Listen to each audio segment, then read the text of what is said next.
Hello, boys and girls. It's Mrs. G and Bean again, and we're here to read you your bedtime story. Tonight, I'm going to read you a story about one of my favorite characters, Franklin.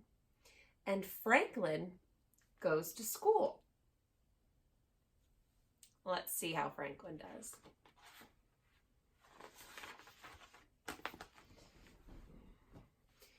Franklin could count by twos and tie his shoes. He could zip zippers and button buttons. But Franklin was worried about starting school.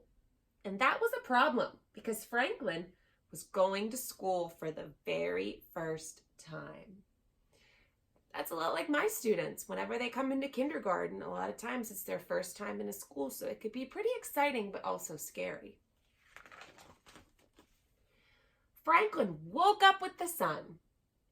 "It's my first day of school," he told Goldie the fish. Franklin packed his new pencil case with a ruler, a pencil, an eraser, and 12 colored pencils that he had sharpened himself. Then he woke up his parents.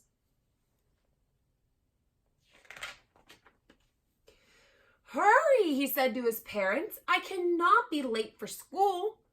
Franklin's mother looked at the clock. "Even the teacher is not awake," she laughed. "It is too early." "You must be very excited," said Franklin's father. Franklin nodded.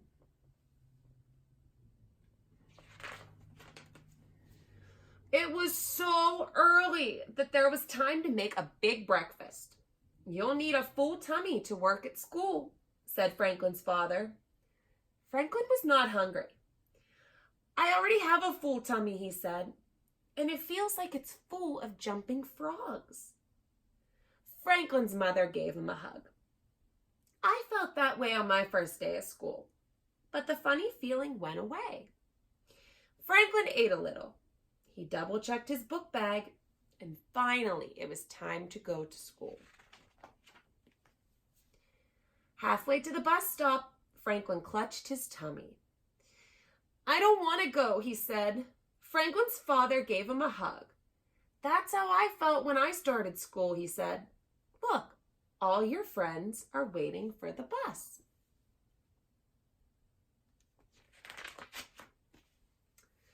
There was a big crowd at the bus stop. There were brothers and sisters and mothers and fathers. Beaver was carrying her favorite book. "I can read it," she said. "All of it?" asked Bear. "Yes," she answered proudly. Franklin rubbed his tummy.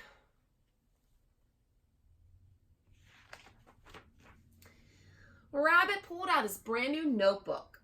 "My big sister showed me how to write my numbers," he said. "All of them?" asked Fox. "Most of them," boasted Rabbit. Franklin looked at his mother. "I want to go home," he said. "We will be here after school to hear all about the things you did today," she said. When the bus arrived, Rabbit grabbed his sister's hand and climbed aboard. Bear stood on the steps and waved goodbye again and again. Franklin hugged his mother, then his father. He kept hugging even after his friends found their seats.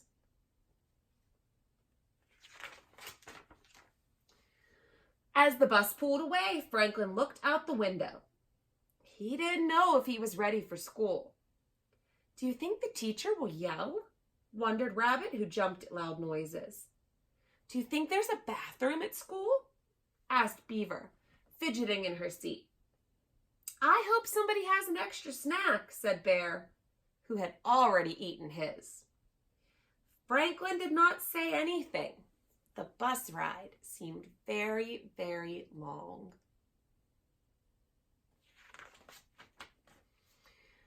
When they arrived, their teacher was waiting. Mr. Owl said hello in a gentle voice. He showed them where to hang their coats and where to sit. He showed them where to find the bathroom and offered everyone a piece of fruit. Then Beaver and Bear went to the Reading and Writing Center. Rabbit went to play kitchen, but Franklin stayed in his seat.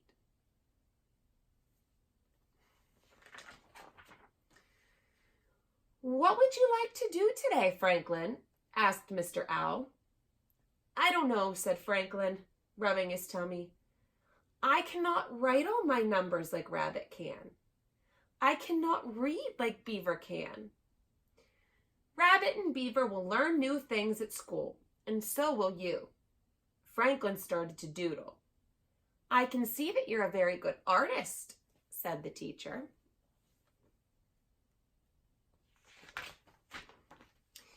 Franklin sat up in his chair. "I know all my colors, too," he said. "What color is this?" asked Mr. Owl, holding up a colored pencil. "It's a special blue," said Franklin. "It is turquoise."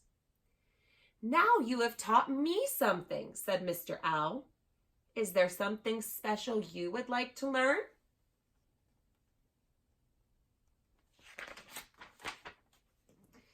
There are so many things Franklin wanted to learn that he had trouble deciding.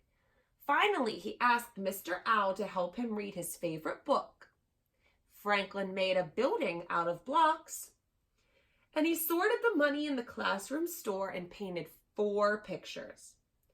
One of the teacher, one for himself, and 2 for his parents. It was a wonderful day.